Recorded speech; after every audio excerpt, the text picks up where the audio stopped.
Hello, my name is Sarah Lustig, and I am a holistic spiritual coach and a licensed therapist. Thank you so much for joining me tonight.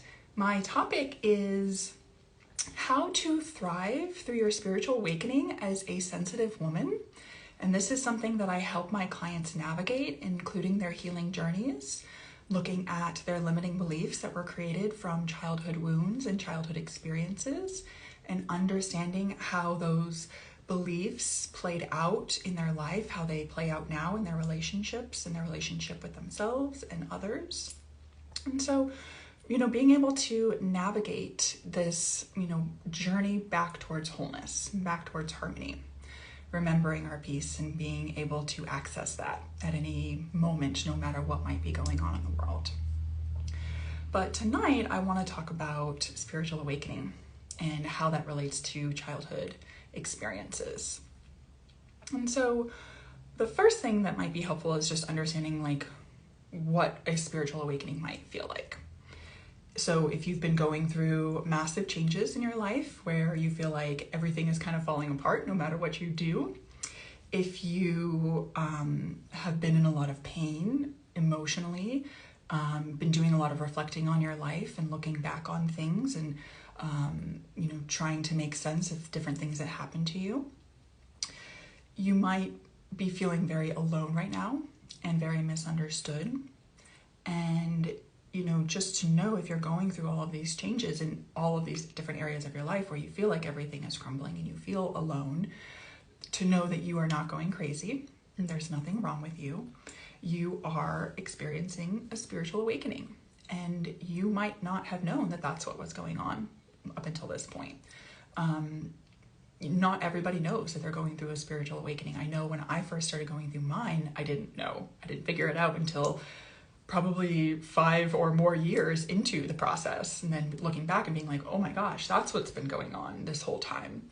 So, a spiritual awakening, as I just kind of, referred to, it's a process, and it's not something that happens quickly necessarily, although it can happen rapidly as well. But it's generally, something that happens over the course of a couple of years to be able to really do the reflection and, go inward that you need to. So just to know that you're not crazy if you're having this experience, there's nothing wrong with you. And this is something that, just understanding what's going on is going to help you give some clarity around this. So, sometimes spiritual awakening is referred to as the dark night of the soul or the fruit of the rose. And there's reasons for that. So I'll talk a little bit about that. But I want to talk a little bit about what is spiritual awakening exactly. And at its kind of core, it is liberation. It is the shaking away of conditioning from family and society and breaking away from who you thought you had to be in order to be lovable. It's about, coming back to the truth of who you really are, a soul having human experiences, who is expansive and is always whole and is never separate from your soul, from divine, from source. So coming, understanding that you are a human, you come to have this human experience to understand the nature of duality and understand the nature of separation, and therefore the meaning of union and connection. So being able to understand those things and to move away from the things that we are not. So we have a spiritual awakening to remember who we truly are, what we truly are, the fullness of who we really are, to learn and to understand how to be the most authentic expression of who we are in the world, and knowing that that's needed and necessary and part of your purpose. And knowing that we all have a purpose, we all have a unique role to play on this earth, and yours will come naturally to you. It's something that feels right to you. It's something that will light you up. And that's so much of the spiritual awakening. It's to kind of shake you up to the things in your life that are not working anymore, and the things in your life that don't ultimately resonate with who you are at your core. Getting back to who you truly are at your core. So to help you understand this a little bit more as well, we are currently in a massive spiritual awakening in the collective, where people are going through spiritual awakening in their own life. And again, they might not even know this, but it's happening. It's happening for so many people, where they're really looking at their lives and, reflecting back on what, created pain in them, what created wounded stories in which they're still acting from. And, kind of dismantling different lies that we've told ourselves, or different illusions that we've lived within, different ways that we might have numbed our emotions, or, things that we knew in our heart and our mind to be true, but we weren't ready to, fully accept them. So spiritual awakening tends to bring up a lot of childhood trauma and a lot of childhood wounds. And this is because we're being asked to reflect on those experiences. We're being asked to understand from a new perspective why those things happen to us.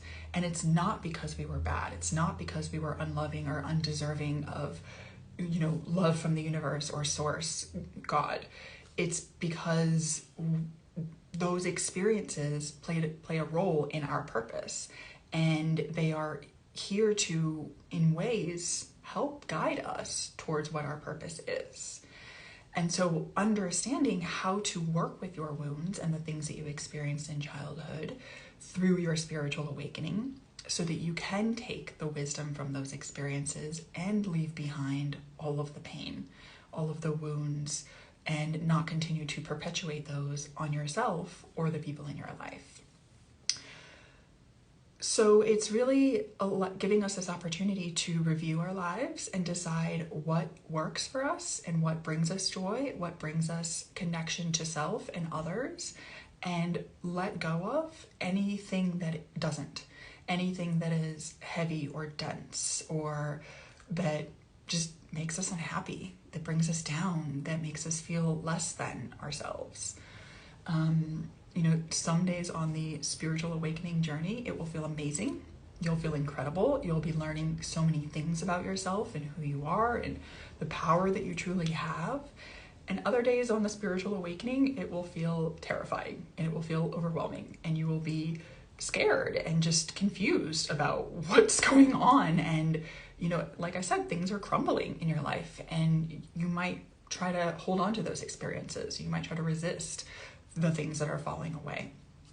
And that can create even more frustration with this experience, which leads me to the first point I want to make in what helps us actually thrive in our spiritual awakening. And that is understanding the nature of spiritual awakening. And so I know I've talked a little bit about what that is so far, but understanding this a little bit more deeply, that in spiritual awakening and in our healing journey in life in general, we are always going between these states of expansion and contraction. And what that means is, there's moments when we're going to be more social and we're going to be out in the world and we're going to be more active and busy and bringing projects to life and connecting with other people and trying new things. And then there are going to be periods in our life when we need to pull back and we need to go inward and we need to slow down and we need to rest and we need to take a break and we need to reconnect with ourselves when we've been pushing ourselves too much in that expanded state. And so understanding that in spiritual awakening, there's going to be these kind of movements of being in an expanded healing, cycle, where it might be, a couple of weeks or a couple of months or even a couple of years, into more contracted states of our healing, where we kind of go into integrated periods. We are going inward, we're being quiet. And so just kind of understanding this kind of back and forth and roller coaster of like I said, some days it's really fun and exciting. It's like, oh my gosh, I'm discovering all these things about myself and this is incredible. And other days it's terrifying. And so just like a roller coaster, it's exciting and it's terrifying. And that's ultimately what life is. And that's part of the healing that I do with women, is helping them feel more comfortable riding the roller coaster of those experiences and not being so afraid and not going into shame cycles each time they come up. And so recognizing really important part of spiritual awakening is cycles of kind of death and rebirth. And that sounds a little scary, but it's not. What that means is like parts of us that are falling away, parts of us that are metaphorically, symbolically dying and not present in our life anymore, not helping us be our greatest, most expanded self. And so those parts are naturally going to fall away. And, you know, friendships, relationships, jobs, different experiences that we had in our life, different types of food that we used to like, we're not going to like at the end of our spiritual awakening, because you're going to start to crave more natural food that's not processed, more clean ingredients that are more closely connected to the earth and Mother Nature, and less processed foods and beverages and things like that. Less things that have chemicals in them, you know, from your lotion, your conditioner, your shampoo, all of those different products. So much of life changes in a spiritual awakening. And so understanding that things naturally are going to fall away. And, you know, like I mentioned, that this spiritual awakening can sometimes be known as the dark night of the soul, because it feels like you're walking through this dark night alone, and it's very confusing. And, you know, if you're going through one, you know that it's not always fun. But it is deeply transformational. And that's the most important thing, to like just holding on to who you are at the end of this awakening is so very different than who you were at the beginning. And who you are at the end is just like this shining magical thing. Not that you weren't at the beginning either. There's parts of our journey, and they're all beautiful and they're all important. So just understanding that spiritual awakening is meant to kind of turn our life upside down. We're meant to look very different at the end of it. And it does make us question ourselves. It makes us question almost everything in our life. What we have believed to be true about ourselves, about what we like, about other people, our whole lives. All of those things come into question. And that's why it can feel really confusing at times and really destabilizing at times. And so just knowing like that's normal if you're experiencing those things. So sometimes, like I referred to, spiritual awakening can be years. Mine definitely was. And it's going back to like stripping us of this, you know, back to this core self, from this conditioned self, conditioned by our family, by our friends, by society, by, you know, advertisements about beauty and who we're supposed to be as women. So we can struggle quite a bit during this journey, but knowing that we're supposed to take the wisdom from this experience as much as possible. And so, you know, the second part of how we can really thrive in our spiritual awakening is just understanding these cycles and understanding what we need at each cycle and at different points in our spiritual awakening. Making sure that you have really supportive community around you and people that you can trust at different points of this process, and knowing that you might have different people who are really significant at certain parts of your spiritual awakening, but they're ultimately not meant to be there for the entirety of your life. They're meant to kind of come in and bring you teachings or wisdoms and lessons, and then they're meant to go. And you're meant to move on, and they're meant to move on, and you're meant to go your separate ways. And there's nothing wrong with that. That's a natural part of the spiritual awakening. And so, you know, understanding that that's okay, but as much as you can, surrounding yourself with people who do get you, who do understand you, who do see you, who are willing to entertain what might seem even crazy to them, but are still willing to hear you because they love you and they trust you. And so they're still willing to hold space for what you might be going through. Knowing that as you go through your spiritual awakening, your vibration is going to change. And so what you are, you know, what you like and what you're attracted to, it's going to change. The things that, you know, the people and situations and opportunities that are attracted to you are going to change.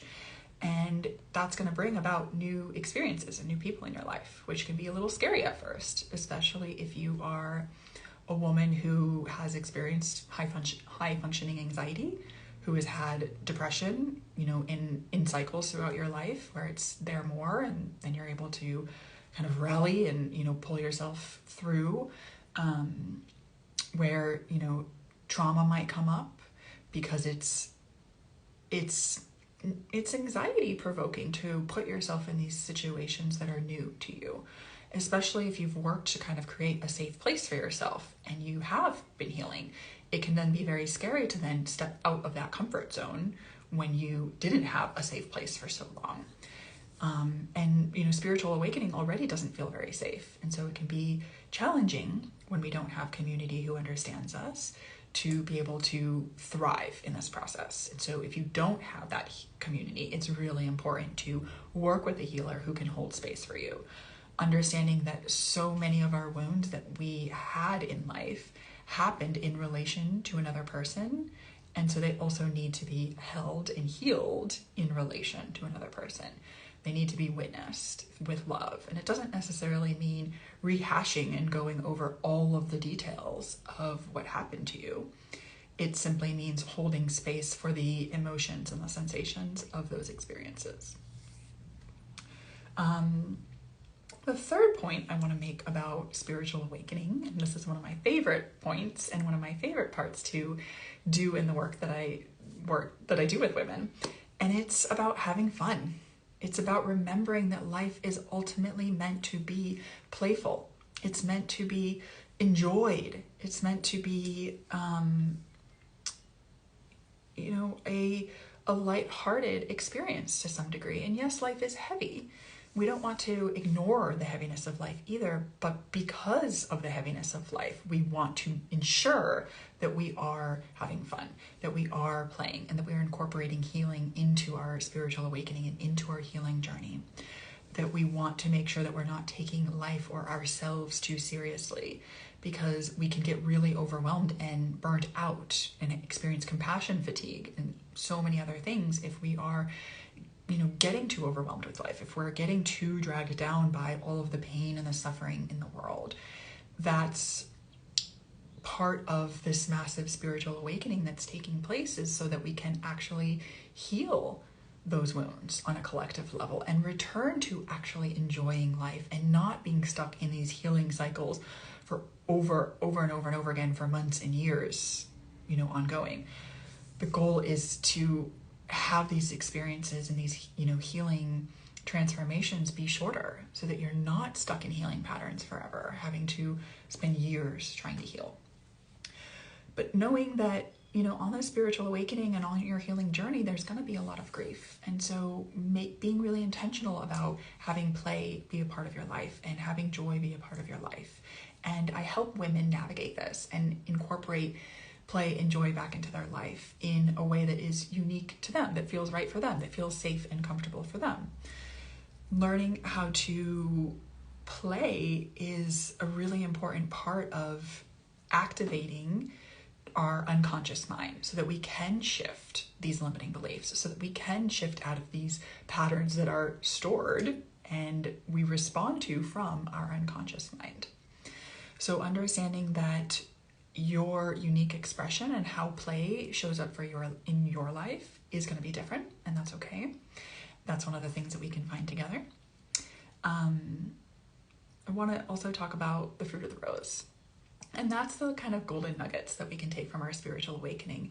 That represents kind of the magic and the more enjoyable, for lack of a better word, parts of our spiritual awakening, the parts that feel, just lighthearted and connected to our heart. So knowing that spiritual awakening is ultimately to steer us onto the right path. It's not meant to be painful. What makes it painful is resistance, often. Trying to stay stuck in what other people expect of us, what society expects of us or our family. The more we resist our spiritual awakening, the more we resist our growth, the more challenging it is for us to navigate. And so knowing that we're supposed to come out of this experience more whole, more authentic versions of ourselves, being able to express ourselves more fully, both verbally and through our energy, through our hearts, non-verbally, just through how we hold space with other people. Knowing that we all hold divinity within us, and our spiritual awakening is to remind us of our unique relationship with the divine, with source, with the universe, and knowing that how we connect to those is different. How we connect to our greatest self is different than how other people might, and that's okay. So knowing that if you are currently going through a dark night of the soul, although this is ultimately a beautiful transformation in which you can come out the other end, butterfly, right, from the caterpillar, it is also challenging and chaotic, and it can feel overwhelming often. So knowing that if it is, there's nothing that you're doing wrong, it's totally normal. And I created Golden Soul Academy for that. Golden Soul Alchemy is really about connecting to your soul's greatest wisdom and helping you understand how to navigate this roller coaster of a spiritual awakening, finding the true, like, golden wisdom that exists there in your heart, in your body, fully connected to who you are, fully connected to your best self. So, you know, if you are going through a spiritual awakening right now, or if you're going through a dark night of the soul, know that you are exactly who I created Golden Soul Alchemy for. This program is, you know, specifically for you, women like you who are sensitive and deep feeling. This is a 16-week sacred container. So if you're interested in working with me, applications are now open. You can follow the link in my bio to learn more and to apply. And if you enjoyed this topic tonight, you know, send me some love and let me know in the comments. And, you know, I hope that it really resonated with you. And even if it doesn't make sense right now, it might make sense in a couple of months. And you know, there are parts that might resonate with you then. So whether you joined me live or you watch the recording later, thank you so much for being here. I really appreciate you being part of this community, and I hope you have a beautiful night.